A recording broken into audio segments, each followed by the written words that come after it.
Hi friends, எல்லோரும் எப்படி இருக்கீங்க? நல்லா இருப்பீங்க அப்படின்னு நம்புகிறேன்.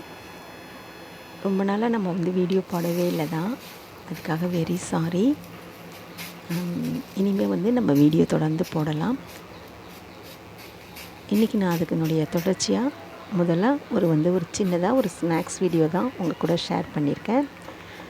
எப்போதும் நம்ம ஹெல்த்தியாக இருக்கணும், அப்போ தான் நம்ம எல்லாமே சக்ஸஸ் பண்ண முடியும்.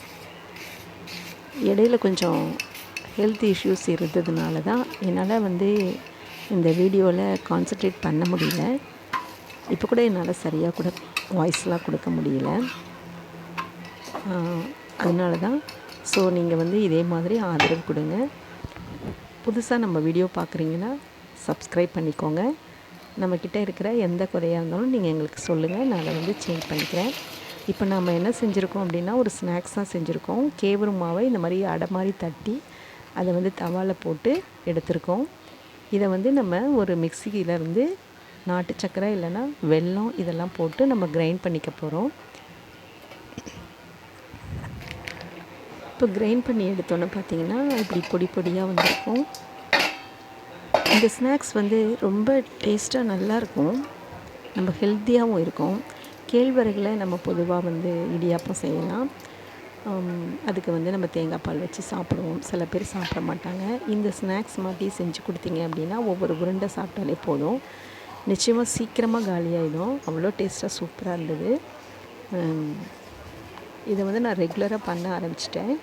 இது சைட் பை சைடு ஈவினிங்லேயோ இல்லை மார்னிங்லேயோ இல்லை டைமில் இதை ஒரு உருண்டை நான் சாப்பிட்டுக்கிட்டு தான் இருக்கேன். அது நல்ல ஒரு எனர்ஜி கொடுக்குது. ஸோ அதனால் நீங்களும் இதை செஞ்சு சாப்பிடுங்க. இப்போ நான் என்ன பண்ணுறேன் அப்படின்னு பார்த்தீங்கன்னா, தவாவில் கருப்பு எள்ளு வறுத்துக்கிறேன். இது நல்லா பொரிஞ்ச பிறகு இதையும் அந்த மாவோடு சேர்த்துக்கோங்க. கருப்பு எள்ளு அவ்வளோ நல்லது. ஸோ அதை நம்ம இதில் வறுத்து எடுத்துக்கலாம். அடுத்து நம்ம என்ன சேர்க்குறோம் அப்படின்னு பார்த்தீங்கன்னா, நட்ஸ் எல்லாம் கொஞ்சம் சேர்த்துக்கலாம். நான் கொஞ்சம் பாதம் வச்சுருந்தேன், அதை அப்படியே கொஞ்சம் பொடி பண்ணி அதையும் ஃப்ரை பண்ணி போட்டுக்கிறேன். இப்போது இது கூட கொஞ்சமாக நெய் கொஞ்சம் உருக்கி போட்டுக்கோங்க. இது வீட்டில் நான் ப்ரிப்பேர் பண்ண நெய் தான். அதையும் இது கூட சேர்த்துக்கிட்டோன்னா நல்ல மணமாக சூப்பராக இருந்தது. இதை அப்படியே எல்லாத்தையும் அதில் ஊற்றிட்டு நம்ம அப்படியே ஒரு உருண்டை பிடிச்சி வச்சுக்க வேண்டியதான்.